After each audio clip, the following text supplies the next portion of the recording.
Welcome, everyone, to another episode of Maybe Next Year, the only podcast outscored by a sister hockey podcast on the same night we recorded. My name is Frank. I'm Scott. I'm Paul. I guess it wasn't the same day, but the Sabres had 10 goals over the weekend, and the Bills had 9 points. Right, and the Bills didn't, and the Sabres didn't benefit from a made-up pass interference call on a fourth down play to get 6 of their points. They actually scored 6 legitimate goals and then 4 other legitimate goals. I would like to also quickly let me just pull up the Bills while I do this. Okay, look, the Bills got their ass kicked by Chicago. One of you was right in saying this looked like the kind of game where maybe it could get out of hand and the defense would give up. And I don't want to say the defense gave up, but they certainly didn't have much to work with, given the fact that they were just handed short fields. Yeah, right. Can the team have given up 41 points and allowed 190 total yards? Right. I don't know. It's got to be some sort of record. Pretty crazy. Yeah, there were some weird stats in this game. And yes, I did pick them to get blown out. I did not see. Yes, I agree. The defense did. I don't want to say did their job, but didn't completely crap the bed. Unlike the offense, which definitely did. So that you can never really tell how bad Bill's offense is going to be, but you know it's going to be bad. Yeah, it's maybe even historically bad, as we'll get to with some of the things we're going to do. But just to dig into this game here, the Bills lose 41-9. Another wacky score. Not a scoregami this time. No, not a scoregami, but still, probably not many games ending 41-9. I'm risking Zuling by looking this up right now. The Bills there have been 7 games in the entirety of NFL history. So pretty low here on the totem, as we say. The Bills score their first touchdown in more than 3 weeks. I had figured it out. It had been something along the lines of 16. The Bills had been outscored in the second quarter 28-0, and at that point you would have had to go back 3 or 4 games to total 28 points that the Bills had scored. So that's how futile the Bills have yet to record their 100th point. Mitch Trubisky, 12 of 20 for 135 yards, a touchdown and an interception. Nathan Peterman, in some regards, didn't completely shit the bed in that all his interceptions were almost all of his interceptions were sort of truly terrible ricochets. That said, 31 completions out of 49 attempts for 188 yards. Nobody has had less yards on 31 completions in the history of the NFL. So let that one sink in. Shady McCoy, was it 10 carries, 10 yards? I'm trying to find it. 10 carries, 10 yards. Leading rusher Nathan Peterman, thanks to a 30-some-odd yard scamper on an untimed play to end the half when there should have been a Hail Mary. Perhaps the Trent Edwards jumping over the pile and pushing the ball for. Remember that play in Miami? He's throwing the ball over, trying to get the first down, and thinking it's a touchdown play. To me, that's the Nathan Peterman trying to run in the Hail Mary touchdown. I think we've peaked our Bills moment for the year. But I don't want to rob everyone else of their chance to explain what they saw. Usually I start with Scott, so let's start with Paul this week. Paul, what did you make of this game, if you could call it that? You can feel free to rob me as much as you want on discussing this alleged football game. And it's so fun. I mentioned last week that the bar for Peterman has gone so low that we look at a performance where it's 3 interceptions, but really only partially or partially or at least fully not his fault. And then, like you said, the yards per attempt, the yards per completion even, so ridiculously low for him. And I'd commented during the game that I wasn't trying to absolve him from blame, noting that the first 2 interceptions weren't really on him. But that bar is so low, he didn't really, it was really an extremely underwhelming performance on a quarterback, and yet it's the best game we've seen him play. That's legitimately what the balance is. He's never played better as a Buffalo Bill, and he played one of the most underwhelming football games I have ever seen. The offensive line, I'm sure we'll get to talking about that later. It seems like they're starting the next era of that. They gave Wyatt Teller some significant snaps. They gave Jeremiah Searle some significant snaps. Overall, I mean, it was painful to watch. It was the point where I posted on Twitter once fourth quarter started. I said, I'm not paid for this. I'm just going to take a walk with my wife, who's flown to Rwanda right now. So I would have rather done that. So bad, his wife has gone to Rwanda. Right. She wasn't planning to, but she's like, where can I go that's really far away from where the Buffalo Bills will ever play or even be broadcast? Right. So unless you can find a Bills bar in Rwanda, in which case she'll probably actually a lot of Bills fans in Rwanda who are really excited that they, the world champ, 4-time world champ Buffalo Bills. I had thought about making that joke and I wasn't sure. My favorite is, since we're on the topic, was the Unbreakable Kimmy Schmidt show. I know I posted it when they did it, but one of the characters had a shirt that was supposedly from Africa, one of the Bills championship shirts, except it said 4-time Bills champion, which was great because that shirt would have never been made, even if right. It would have been 1990 champion, 1991 champion. There would not be one shirt because right. There could have been a 94 shirt that said finally, right.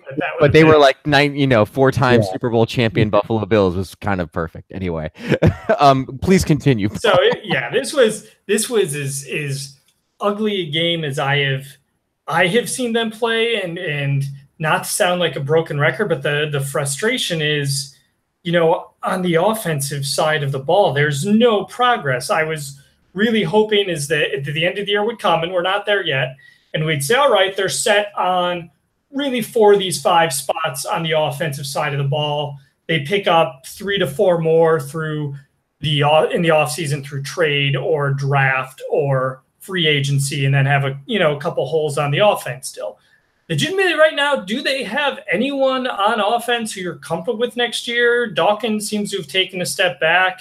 McCoy seems to be winding down.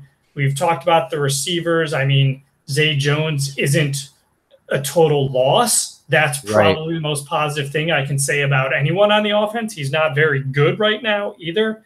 It's to the point where, unless Josh Allen comes back, and I pray he plays this week, he's trending okay, like it might happen. Yeah, upgraded to limited. So that's limited, yes. Yeah. It's a start. So, unless he plays, these games are just going to be increasingly difficult to watch because I feel like I'm analyzing nothing. I'll watch the offensive line for a few plays and just they're not very good. I'll try and watch receivers and be like, oh yeah, they're not very good either. I watch a quarterback and then have to cover my eyes. And mind you, I will see horror movies at the theater by myself, but I have to cover my eyes sometimes. Like when Peterman drops back, I'm just gripping for an interception. So it was just a really tough game to watch. Special teams crapped the bed a couple times again. They had a bad punt return allowed. They had some other bad moments in the game. The defense, for allowing, for 41 points given up in the game, 2 of those happened. They weren't on the field. There were a bunch of short fields. The defense did, fine, truthfully. They allowed a big 3rd down at one point early in the game, but that shouldn't be a killer. But with the Bills, it's a killer. So I really hope Allen comes back, and we hope we have something different to talk about next week. Scott. So, obviously all points Paul made are completely fair. As I was watching the game after I find out what happened, and I heard about the yards per attempt, on some level, it's kind of fascinating because the theory behind running, like the way that they built that offense for that game on Sunday, was a very kind of short, kind of West Coast offense, like high percentage pass, 5-yard out, 5-yard slant, 5-yard in, 5-yard hook, like just get it out of his hands. They can hit the first guy on the first read and have that be it. And then to have Peterman not be able to execute that either, because that's the thing. That offense is not designed to have you make, 60% of your passes for 189 yards. There's going to be some short passes, but you should be able to get some of those medium long ones or hit guys in stride so that they're able to keep running with the ball. Or, and the one thing that you can't do is, because you're throwing nothing but high percentage of those, you can't throw the guys who have guys covered all over them. And that's the problem is, I mean, you want to say that the picks aren't entirely on Peterman, and I would say that they are not entirely on Peterman, but he was throwing to guys who were covered. And yet, occasionally an NFL receiver is expected to win those battles, but when it's within 5 yards of the line of scrimmage, it's kind of asking a lot. There's a lot of traffic there. There's a lot of guys.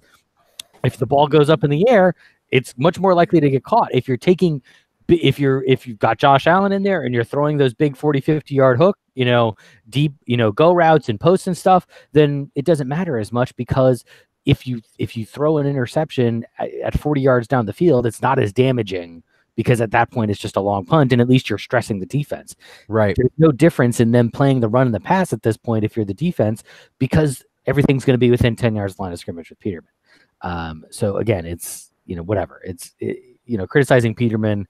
The only other thing that I was thinking when I was watching the game was, it's kind of like a guy who's first played Madden, like for the very first time, and the protection on some occasions was actually fairly decent. And it would be like if you're on rookie mode in Madden, when like the line isn't actually trying to get you that hard, like you have time to throw, but you're still just kind of like, oh, I don't know where to throw it. I don't know where to throw it. I don't know where to throw it. And then you run, and then you throw it to somebody and they're covered, or you miss. That's what it's like. It's like a guy who's not even good enough to play Madden on the rookie setting. That's what. Yeah, pretty much everyone can play on rookie setting. I mean, I don't get much further than rookie setting usually, but it's just it was very disappointing. And the defense, yeah, I mean they played okay. Obviously they didn't have a chance to play well on some level, so you can say that's one way to caveat their performance. I would also say that they also didn't like put their foot in the ground and say, you shall not pass either. Like they didn't actually like turn the heat up and really like get to stop the running game or stop the passing game. Trubisky obviously is not like a great quarterback.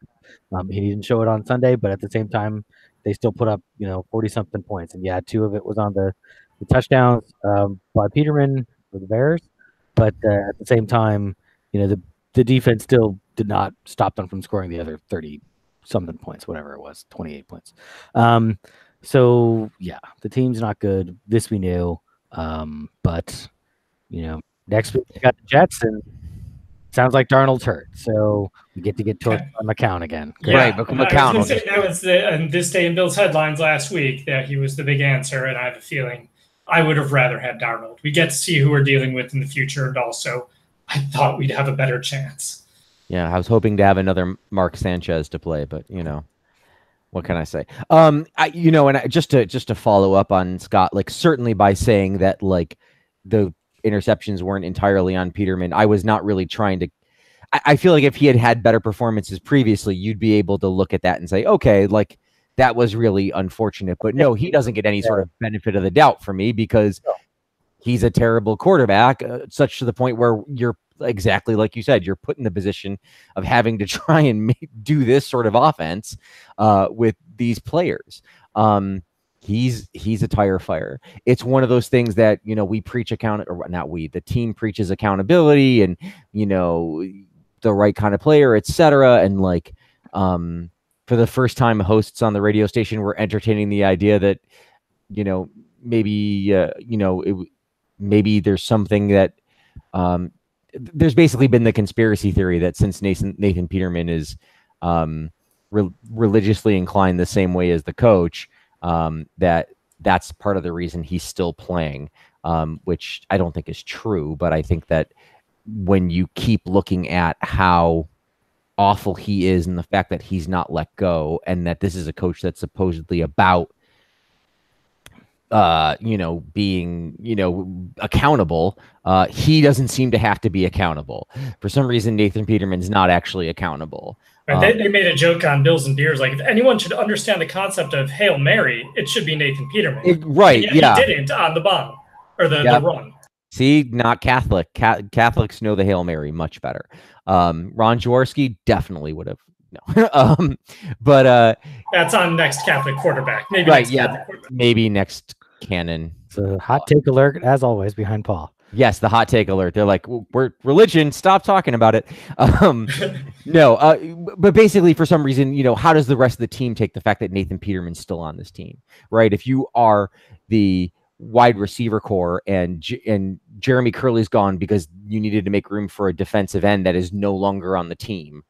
But this, chump is still like back there throwing freaking footballs, then it doesn't speak well. To Paul's point about like who's good on the offense, like if the returning members of the offense next year were Zay Jones and Josh Allen, I don't think I could make an argument for anybody else. Like Deion Dawkins seems okay, but everybody else entirely replaceable.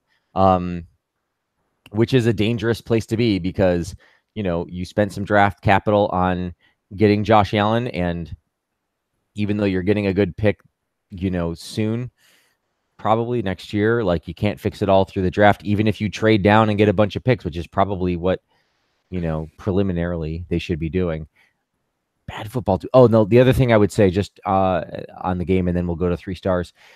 With regards to the defense, I agree, Scott, that they didn't stop, they didn't put their foot down. They're not a shutdown defense, but I don't know that defense exists anymore, really, because the game is so different. The game is so offensively minded. Buffalo notwithstanding, the rest of the league is playing offense at a different level, and it's meant to be played that way. And so now I think you look at the Bills and you say, okay, they don't have a shutdown defense, but nobody does. They seem to have a defense, though, that like when the game is close and they're involved, they'll keep you in it. And I think that's the kind of defense you're looking for now, a defense that will make big plays and be opportunistic. So I'm not as worried about that. I just think it's further evidence of the unrealistic nature of, 3 yards in a cloud of dust. So, we will see. The point now is, as Paul says, hopefully Josh Allen will play and we'll have something to watch. And then really the next time this team is interesting is February, March, April. And it's sad saying that in October, but the Sabres are okay. I don't know. They're not good, but they're okay. Let's do 3 stars and move on. Agreed. So we will start with an honorable mention. The honorable mention goes to Tre'Davious White because I wanted to give somebody on the defense a little bit of dap, as they say, for attempting to keep the Bills into this game. And Tre'Davious, as always, a solid performer, and obviously got his interception in the second half and first one of the season. Probably needed. Again, if you're any sane quarterback at this point, there's no reason to ever throw in Tre'Davious White's direction because the Bills obviously have a literal rotating door at the other position, both in terms of personnel and in terms of their performance on the field. Like literally, it's just a spinning door. That's who we have out there on the other side of the field from Tre'Davious. So in terms of your when you get to the actual 3 stars, or given the Bills still ended up losing 41-9. Tre'Davious did not make the top 3. So anyway, but your 3rd star goes to Leonard Floyd, who had the 4 tackles and obviously the big I guess it was the fumble return, right? Was he at the fumble return? Yeah, technically a fumble. Yeah. Yes. He also he had the interception return. I've tried to block it all out. There were just bears who were defenders running into the end zone every time. Exactly. They all kind of look the same. It's those uniforms. They look the same. But yeah, he had the interception for 19 yards and a touchdown. That was the one that I believe it was either Pryor or Zay Jones had basically tossed into the air kind of haphazardly, and that ended up him running into the end zone pretty easily. So that gets him 3rd star. 2nd star goes to Adrian Amos, who had 7 tackles, a sack, and 3 pass deflections. He also had one of the interceptions. I believe that was the 3rd interception on the day. The nice diving play off the ground, if I'm not mistaken, to get Nathan Peterman his 3rd and most deserving interception, one could say, given that again he was completely covered on the play and really Nathan had no business throwing that ball. But it was still a nice play. Again, it had a low probability of success from the quarterback's perspective. It was still a nice play for the guy to not just bat it down, but to actually lift up, to actually get the ball. So good job for Amos there. And your 1st star goes to Kyle Fuller, who had just 3 tackles, but ended up having 4 pass deflections on the day. One of them he picked off. He also was instrumental, I believe, on the fumble as well, in that he was the guy who actually hit Jason Kroom, I believe, and then ended up popping the ball out that was then run back by one of the other Bears. I forget. Was it Kroom or Thomas? It was one of those tight ends. Maybe it was Kroom. For some reason, I had Thomas. I think it was Kroom. But anyway, it was one of our kind of bad depth tight ends who maybe has some promise one day, but certainly not any type of promise that's going to help the team this year. So yeah, those are your 3 stars. Little disappointed in Terrell Pryor Sr. I mean, that ball hit him right in the hands, kind of. You would think that he would be better, but honestly, like, you know, I would assume that being signed with less than a week is going to affect your chemistry. It's going to affect your chemistry. You would think it wouldn't affect his hands, but at the same time, like, I assume the chemistry does in fact affect your hands at some point. Right. He said they asked him about that in the post game. He said, "Well, the problem is when you first join a team, you're thinking all the time. Where do I have to be? I've got to get in. You're not doing anything instinctively. So all of a sudden, he's like, okay, I've established my position. Oh, ball. You know, the ball's right on him, and then bam, he knocks it up in the air." He said he wasn't deflecting accountability. He made it very clear it was his fault. He's got to catch the ball. But he said that's the toughest part is, you know, you're thinking about every single thing you're doing. You're not just not just out on the field acting and reacting. I think the other thing is that when you talk about team chemistry, essentially Nathan Peterman is a noble gas, thus making it really hard to combine with him. It's true. That's true. His atomic weight and neutrality makes it very difficult for him to exist, to combine with any other chemical elements. Precisely. He is the argon of quarterbacks. Also, people were very upset that there wasn't a roughing the passer call. I think it's arguable that he's not roughing the quarterback. You know, it's arguable that he wasn't really playing at quarterback. So, right, it just would have to be called unnecessary roughness if you hit Nathan Peterman at any point, because you can't call it roughing the quarterback. There was a Krypton joke. I feel there's definitely a Krypton joke we could have made. Yes, you're right. Given our nerdy nature, we probably should have gone with a Krypton joke. Yeah. Unnecessary roughness, of course, but then again, what is necessary about Nathan Peterman, if we're being honest? Oh man, harsh. His running back rating would be higher than his quarterback rating at this point. He threw 3 interceptions and his career interception percentage went down. That is not a stat I am making up. There you go. He is just kind of a walking meme at this point. He is the old. Thank you for 3 stars. Thank you for holding your nose and coming up with 3 stars for us. Trey White is the second overall cornerback per PFF behind Sherman and just ahead of Stephon Gilmore. So hey, there's the honorable mention, coming into play at least. So there's the 1+ and the 3 stars. I had a question about, and I think it's going to be hard to say because offenses change, whether this is going to be a historically bad offense, and it's certainly on track to be.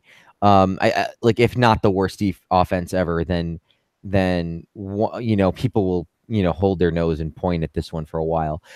I want to know, first of all, is this the worst Bills team we've all watched together in the last 12 years? And second of all, is it the worst Bills team in history / Bill amongst the Bills teams we've watched? And since before the podcast, there was 2 1-win Bills teams, one in 1968 and one in 1971 that I don't know very much about. The 2-win teams were 1976 and then of course 84 and 85 when Jim Kelly had been drafted but wasn't playing for them. And then you end up getting Bruce Smith out of that. Paul, you are more of the Bills historian. What is your take on where this team / offense ranks in the I'll just say annals instead of annals? Yeah, no, because it's it's pretty shitty. So. Right, no, it's butt. This offense is butt. Definitely butt. So yeah, on the offensive side, it is easily the worst I have ever watched. I'd look at some of the bad ones. I remember the 2001 team, which also had a terrible record. I think they were 3-13. They finished with 3 wins, yeah. Yeah, that was the Greg Williams team. They had Alex Van Pelt doing most of the quarterbacking because Rob Johnson was hurt all of the time. Eric Moulds called the offense, I remember the time, running to get covered, which is what the receivers were doing. Right. Ruben Brown, I'd heard him on a radio show one day, and he said the most frustrating thing, when I think they were playing the 49ers in the finale or something, and he said the most frustrating thing is he would hear, after they lined up, he would hear the 49ers defensive players calling out the play. They could tell by how the offense was lined up exactly what play was going to be run and based on the situation. That was previously the worst offensive team I had ever seen of the Bills. This one is worse than that. That team at least had Eric Moulds. It had, it was not very strong in the running game, but it had a good offensive line. You had Ruben Brown on the offensive line. You had John Fina, granted at the end of his career, but still, a decent player. They could score some points. I would have to, look at their Pro Football Reference page, and I don't want to zool. I've got it right now in front of me, actually. Yeah, 265 points. It looks like they scored. Yes, they did.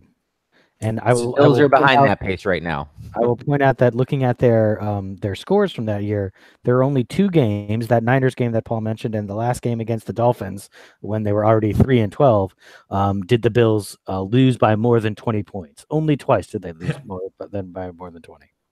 Yeah, they've lost twice in 2 weeks by that. So, and they had 2 games where they actually scored 30 plus, and I see they lost both those games.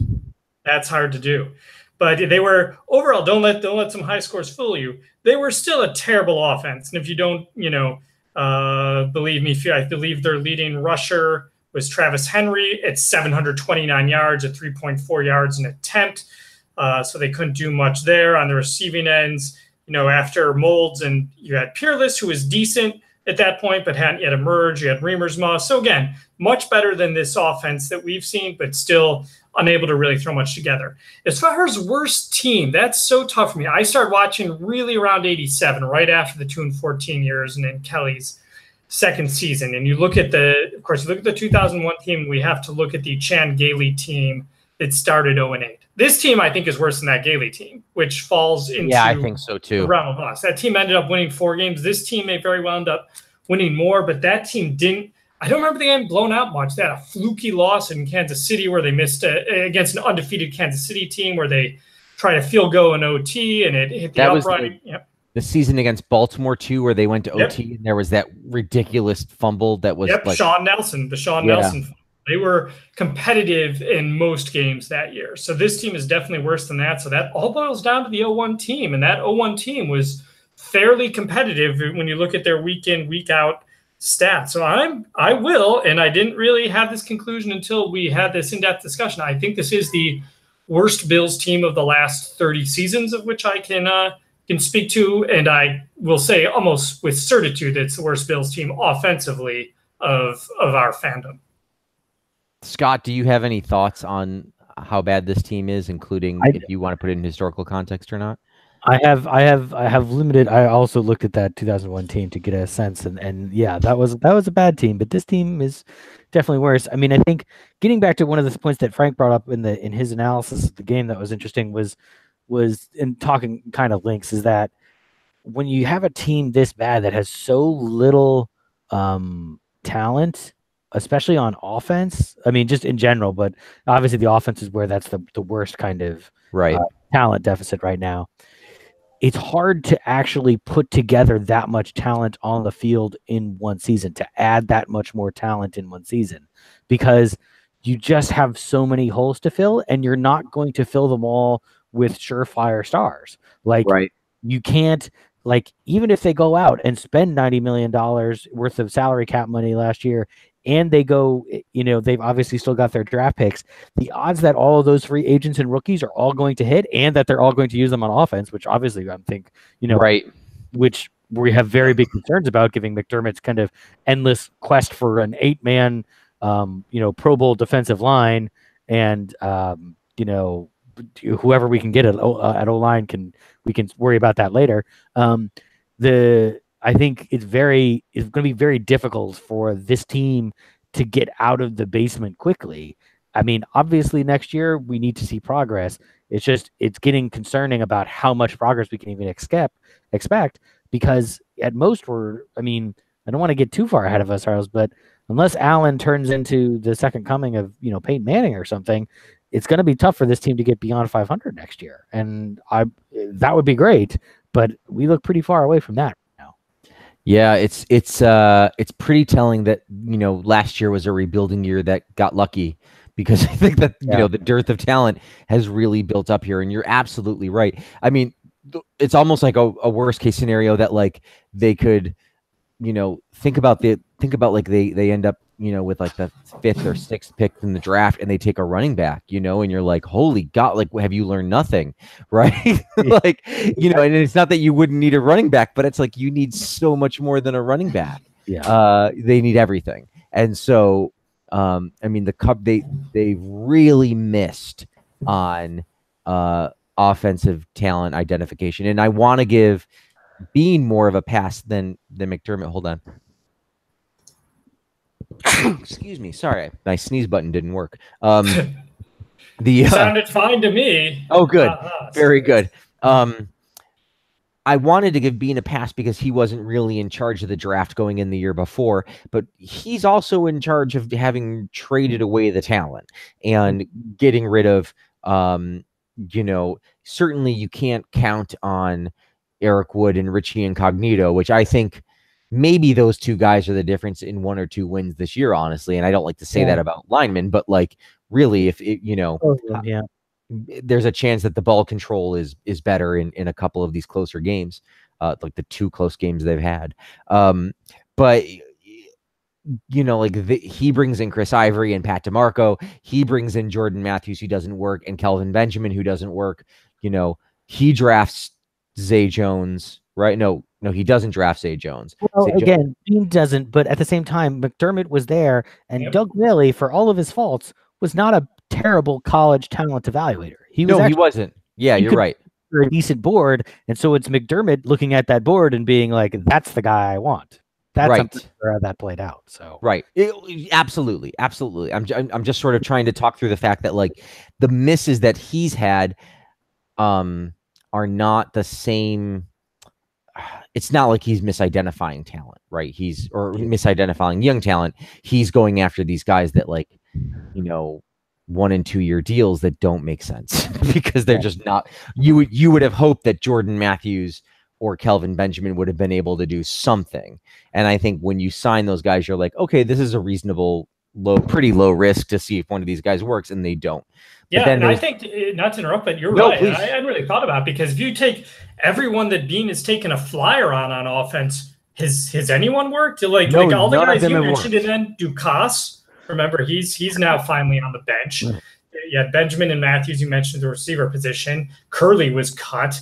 He was signed to, I think, a 2-year deal at the time. Like literally everyone they've identified on offense to just kind of help. None of them have worked. Right. No, it's been a historic, like it's that bad that like he's missed that often. And defensively, the talent's been there. Like I think the good news about that is very little of the defensive moves that he's made have been bad. Like pretty much everyone who's shown up is good. Vontae Davis is a miss. Hayden Poyer certainly worked. Hayden Poyer worked. You can say Tremaine Edmonds has been very good when he's on the field. Humber has been like, you weren't expecting a lot out of him, and you haven't gotten a lot out of him. I mean, he's not done nothing. Milano, obviously a hit. Right. So like it's probably a little above average, and certainly not worse than average on the defensive side of the ball. But to miss so poorly on one side, I mean, it's just maddening that they can't get anything there, especially when it's just beyond doubt that like that's the more important side of the game, and it has been for a little while. And they can't even run properly. Like the whole, we'll just freaking, if I got to hear blue collar football one more time, they can't even do that right. So, what are we going to do? Yeah, and the thing is too on defense, we're kind of all happy with that, but how long will we be happy with that? Because one, they're missing a number 2 cornerback, which we'll talk about more. And that's a very important position on defense. And as positive I am about the defense, you have a very good chance of losing the heart or hearts of your defense in the offseason with Kyle Williams and Lorenzo Alexander. Like, they're both on 1-year deals and could be done. So your defense could be missing some very key players going to next season too, which takes away from what you are going to try and build offensively. Fart noise. All right. Let's go to some of the, I guess, roster moves. I mean, Philip Gaines is gone. They promoted the guy from the practice squad, which is so awesome. I was going to make fun of you for not knowing his name. Then I was, I don't know his name either. Right. I think it's Levi something, right? I thought it began with an L. He got promoted, but I think Levi Wallace sounds familiar. Maybe that's what it is. I think Ryan Lewis is just moving, is going to be the one who's actually going to be playing second cornerback. Right. And then if he fails, then they'll bring in Macklemore. Right. That joke was hilarious in 2014. You're killing it. Yeah. 2004 is so happy with you right now. I don't know. I mean, I feel like we've talked enough about personnel. I just felt like it was important. No, I have some thoughts on that. Oh, good. Please. Yes. Then. So, yeah. And this gets back to hashtag content.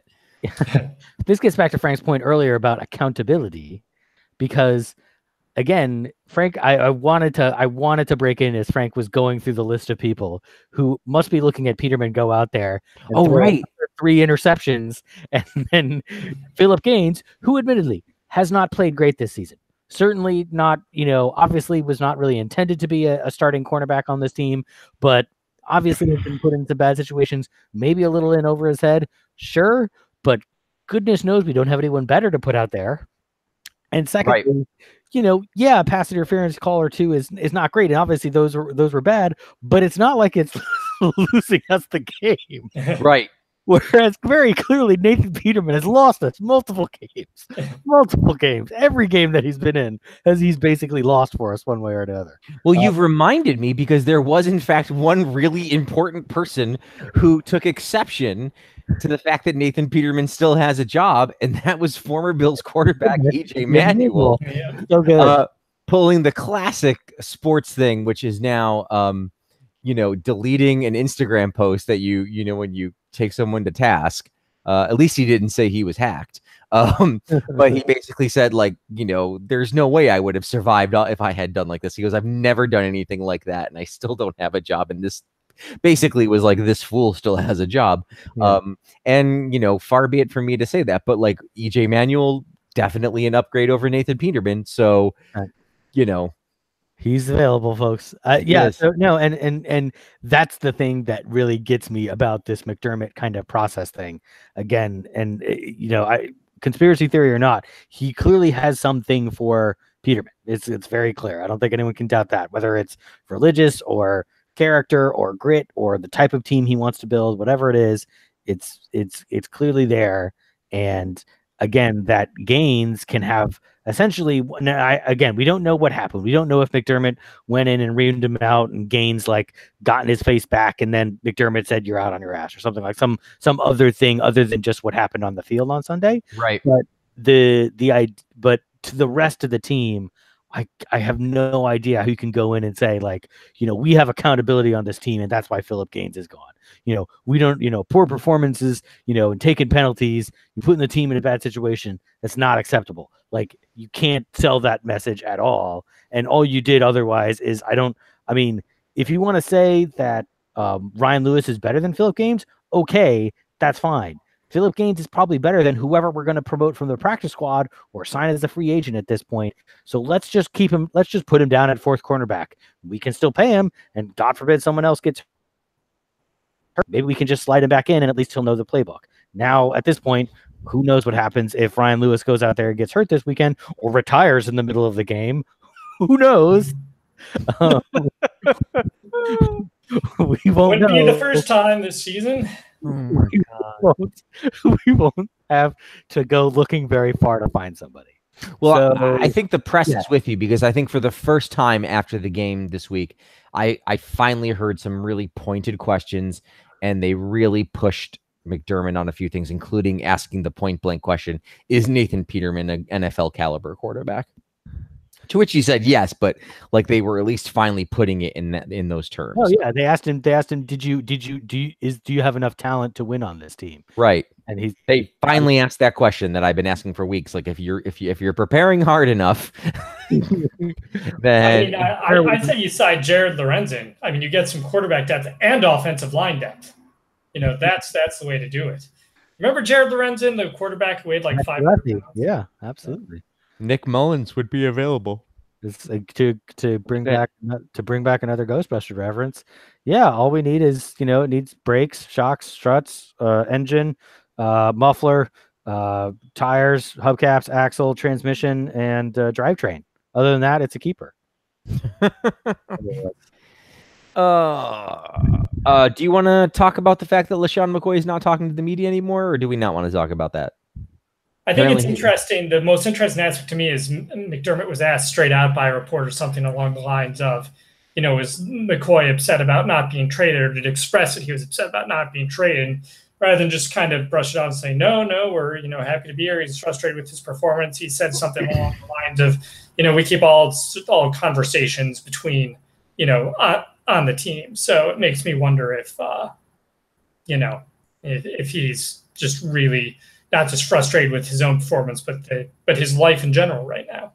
Exactly. It's well, he's also got a lot going on. I think it's fair to talk about LaShawn McCoy's performance this year, and just in general, I mean, I would say that I don't know that he's lost a step. I do know that this team does not play to his strengths anymore. No. And it also would give no veteran a reason to go out there and try hard and risk his body.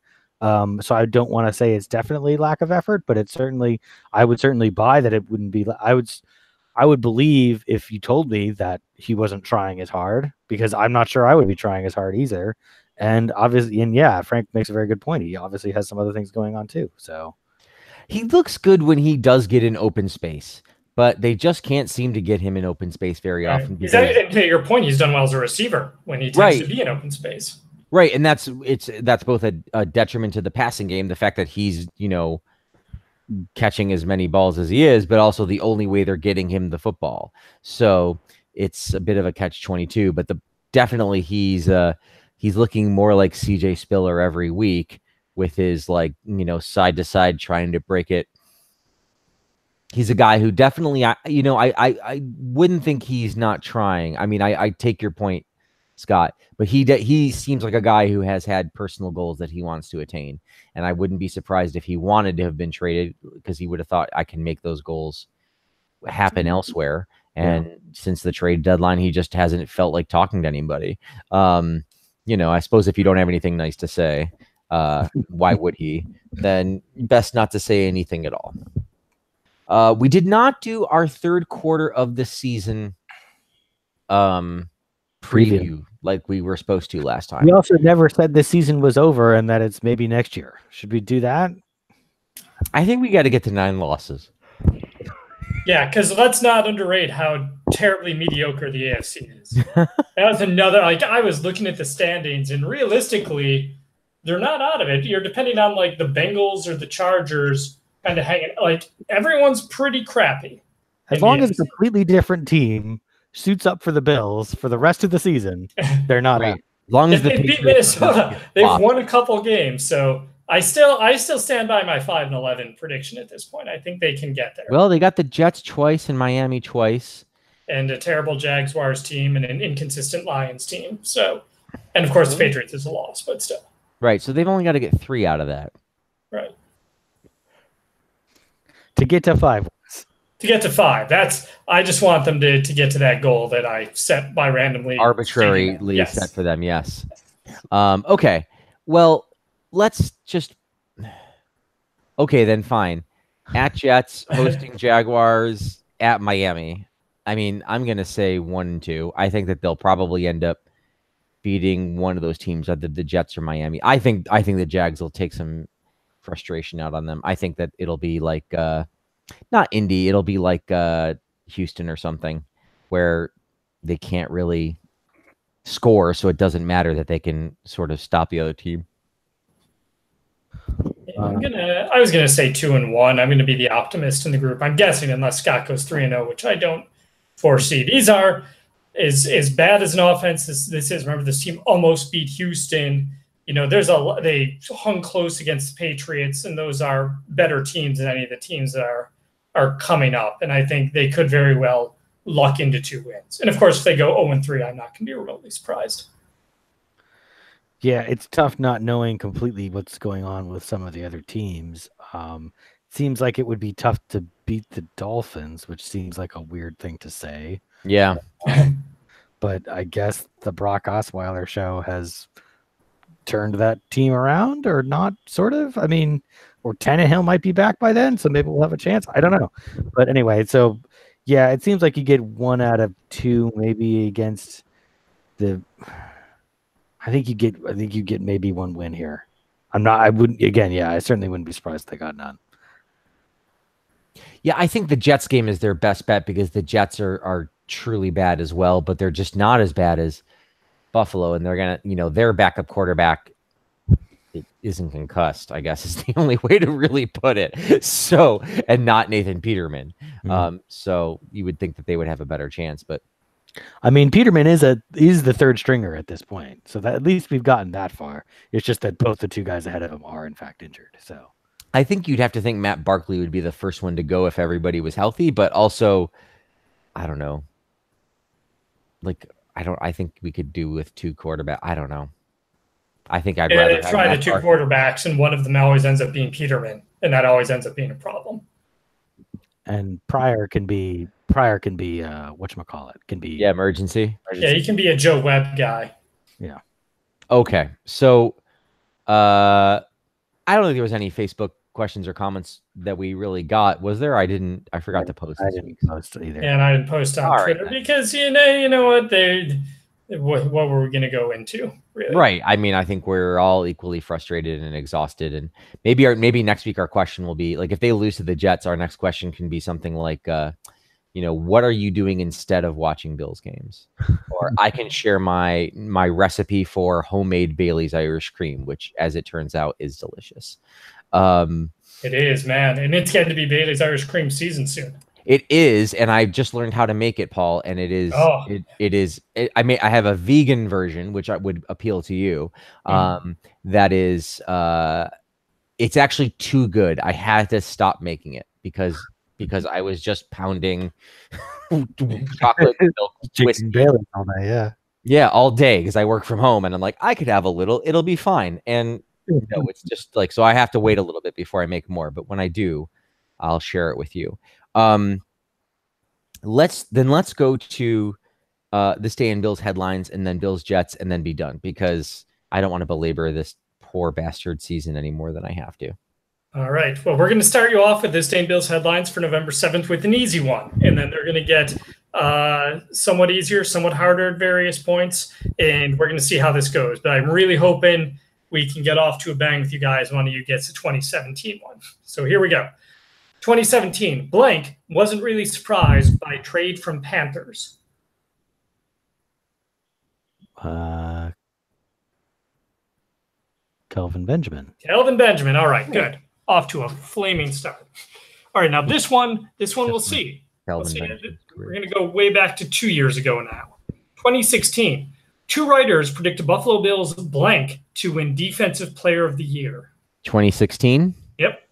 Stephon Gilmore? Oh, that was a great guess. I think he would have deserved it more than the guy they're talking about.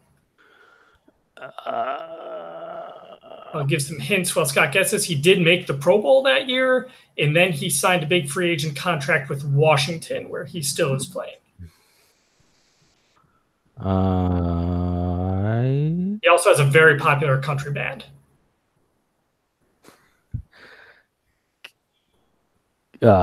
Crosby, Stills, Nash and Young. Zach Brown. Zach Brown. Oh, the Zach Brown band. Yeah. Yes, good point. All right. A forgettable man who a Pro Bowler that people forgot about. Mm-hmm. That is the case. All right. 2012. We're going to go back 6 years. Bills place cornerback blank on IR and promote wide receiver blank. You can name either. I will note that this cornerback would never play again for the Bills, or ever. and that the wide receiver himself would have an injury-prone career after making his roster debut.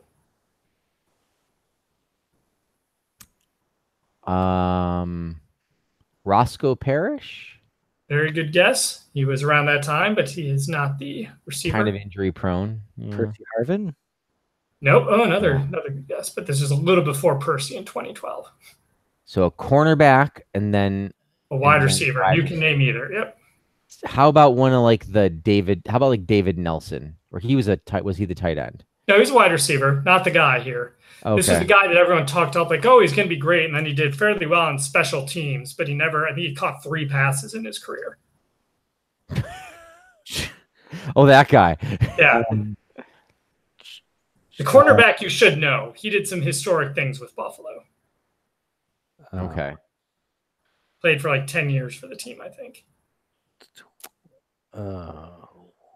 This is Antoine Winfield's long gone, as is Clement.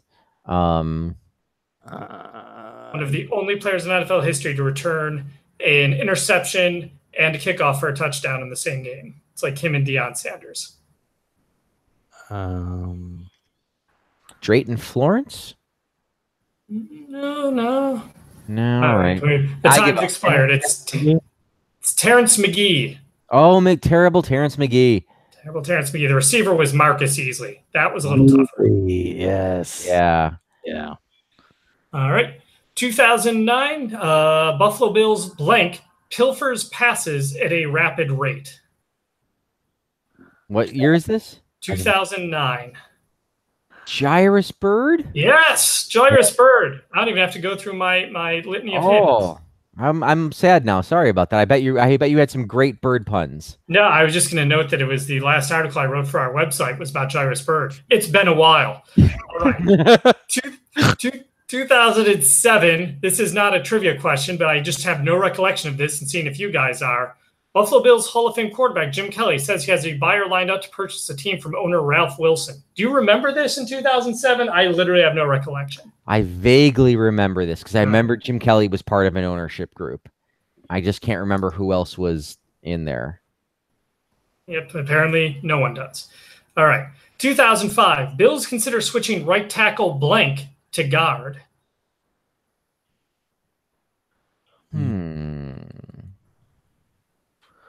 2008? 2005. 5. Derek Dockery.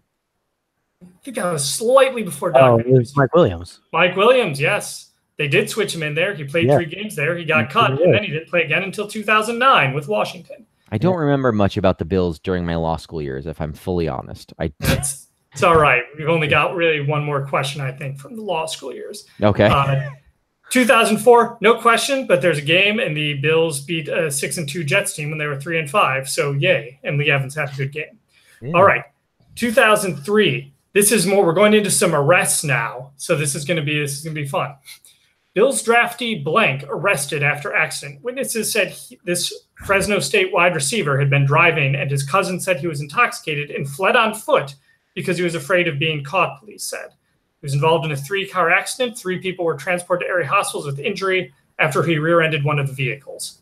So after they cut him, he ended up in the Canadian League for a while, but he never actually – I think he was on the Bills practice squad. Even though they cut him, they brought him back. Wide receiver, you said? Wide receiver. Didn't play much. Fresno State, 2000. 2003. So he would have been a 2003 graduate of Fresno State. His son just committed to there, I read when researching this. I don't know. He has a British first name, and it's not Nigel. Wembley Jefferson Longfellow the Fourth. Yes. Reginald Thornburn McDougall. No, that's Scottish. Damn it. Right. It's Rodney Wright. Rodney Wright. I didn't even. Never forgotten that. Nope. All right. These next two The question was: did the Bills ever have a player named Rodney Wright? And there's a good chance I would have said no.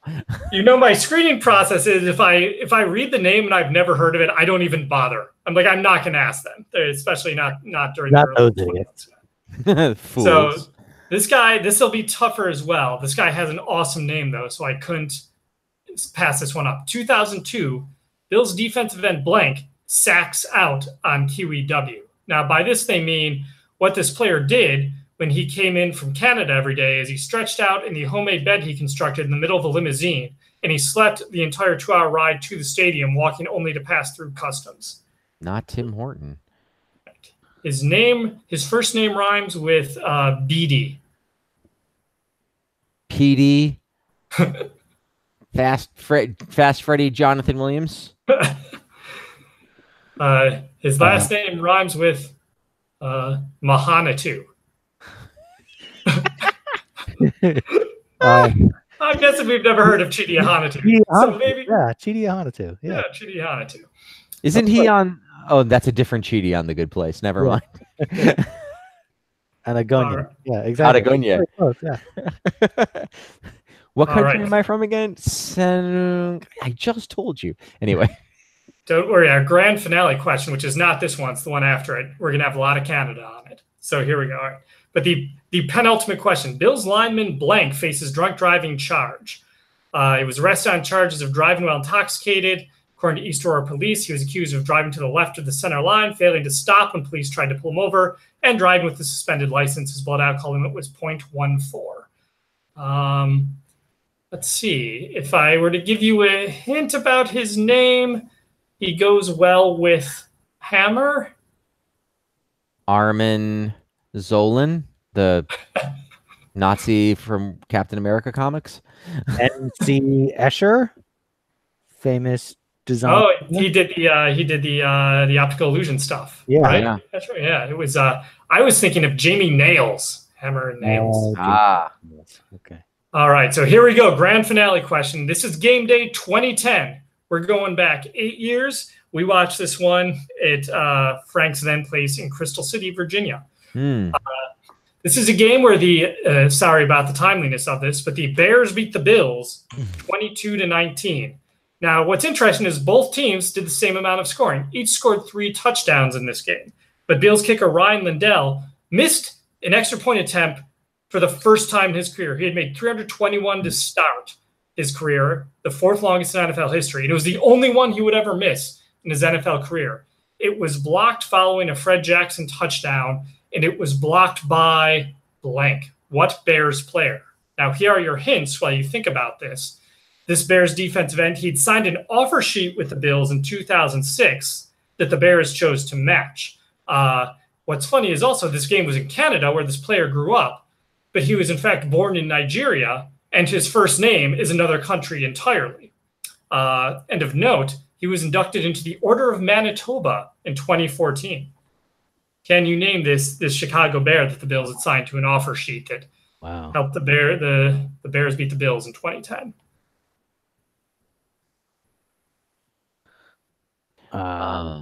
So I do know this one, but I'm going to let Frank go first.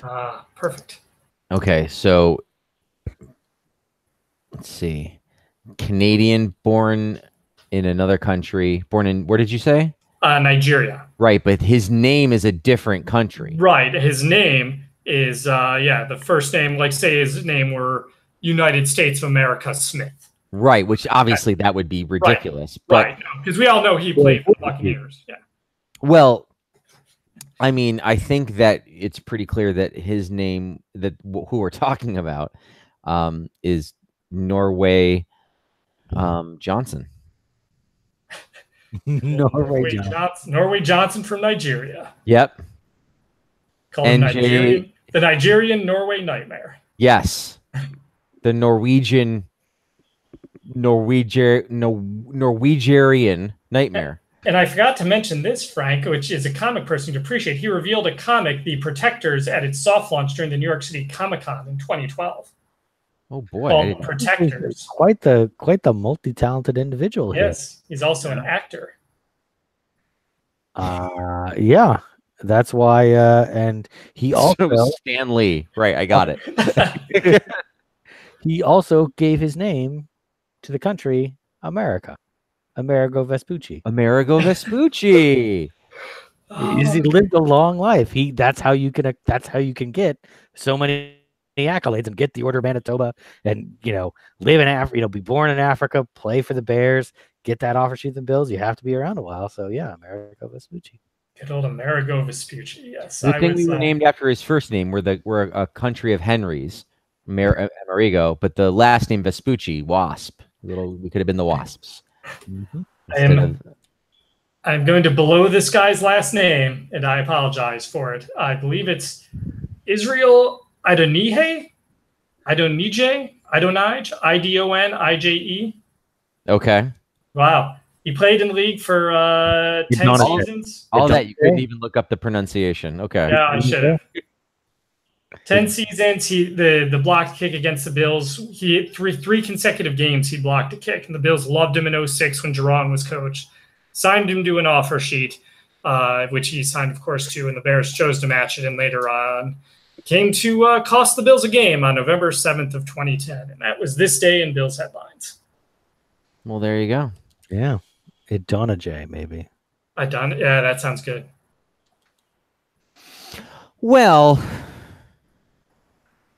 now we've limped to the finish line. Now you can sense the exhaustion in all of us here. It's like we've made it this far, and now we have to talk about another stupid football game.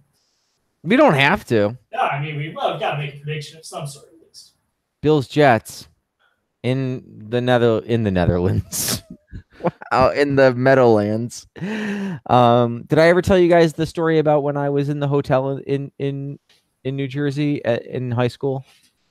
And I have a feeling there's nothing bad ever happens in a hotel in New Jersey in high school. No, we went on the music. Maybe your high schools did the same thing where there was a band trip or a choir trip and you'd go somewhere and compete. And it would be like, in our case, one trip was to New York. This trip was to New York City, but we stayed in New Jersey. And my friend and I shared a room, and we were late getting out of our room. And at breakfast that morning, our friend had told us, well, we have a story to tell you, but I can't tell you right now. And he was being weird about it. And we're in the checkout line. We're like the last people, like the bus is waiting for us, right?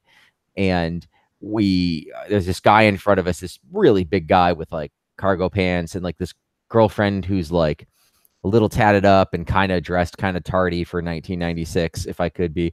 And we were kind of like giggling to ourselves, like, check this couple out. And they are ahead of us. They check out. They go out the door. We check out. We start walking to the bus. They turn left to the parking lot. We continue straight, and 6 cars come out of nowhere. All sorts of undercover police officers jump out. They chase this guy. I am now on the ground, basically army crawling to the bus because I don't know what's happening. And they arrest this guy. They pull huge AK-47s out of his trunk. He was a bank robber that had escaped prison in Georgia and had been on America's Most Wanted that week. And we were right behind him, and he was in the room next to my friend who wanted to tell the story. And it was in the days where there was those, and they still have them in some hotels, with those shared doors between the rooms. And he had thought that room next door was the bus driver's room.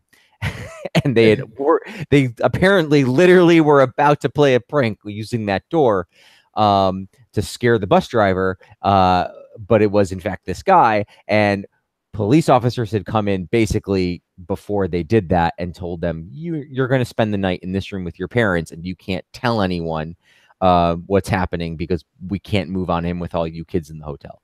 And so they basically almost died. I had a front row seat pissing my pants. And that was in East Rutherford, New Jersey. That's where the hotel was. And so whenever I don't want to think about a Bills Jets game, I think about that story, which is one of the craziest, coolest things that I've ever seen in my life. That is amazing, and I really wish your high school would put you up in a better place. I hope they treated you. It was a very nice hotel. Like, this guy just had a room there. Okay. He robbed that bank so he could stay at a nice hotel. That's a good point. Yeah. Yeah. No, he was. It was a decent trip, and it ended that way. And it was like that was the bus ride home. Was like everybody telling that story and getting the full details on it.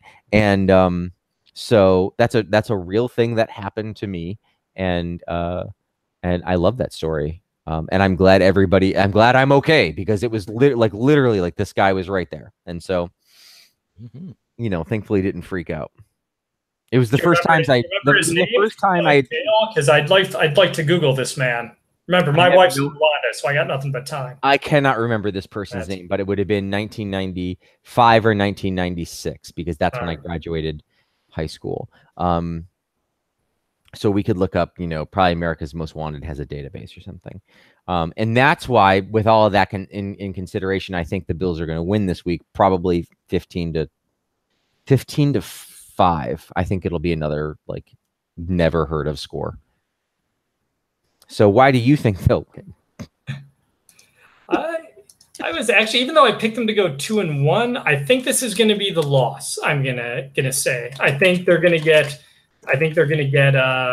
McCown again. I think that's going to be the problem. But yeah, I've got to pick a scoregami here. So let's see what scores are available that have not happened yet. 18-5. 18-5. That's definitely in the realm of possibility.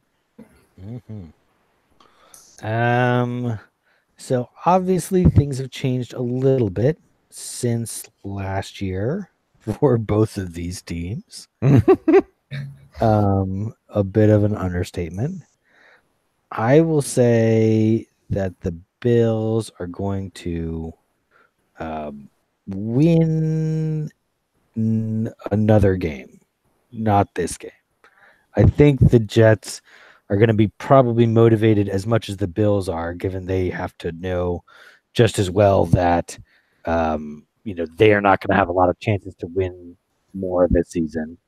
The Jets defense is probably good enough to keep the Bills in check, and I think that they can grind out a win, and I will call it I will say 12-7 Jets. That is my score prediction. Okay. No one's picked one yet. I think I'm excited to see a 6-1 score. That is in the realm of possibility per the new rule changes. Man, you've got me on the scoregami site again, Frank. So there goes my night. Very good. Well, if you'd like to lose a night, feel free to scour our Facebook page at facebook.com/bbillsmny or get into a Twitter discussion with Paul at @bbillsmny. You can also email us, bbillsmny@gmail.com. Search Buffalo Bills maybe next year in your podcast app or iTunes or on the Google. You can search Buffalo Bills podcast. We've been around for a while. We come up in the searches. We're happy to do this nonsense, even in a crapola season like this. Until next time, thank you very much for listening. Actually, so next week it's Jets and then it's the bye week, right? Yep. Yeah. So we'll do next week, and I think we'll probably use Thanksgiving as our bye week. But we can always discuss that without all of our listeners on. But. Yes, that's true. But there's a good chance we'll be back next week and then take Thanksgiving week off. But if we decide to switch that for some reason, I'll drop a note to everybody.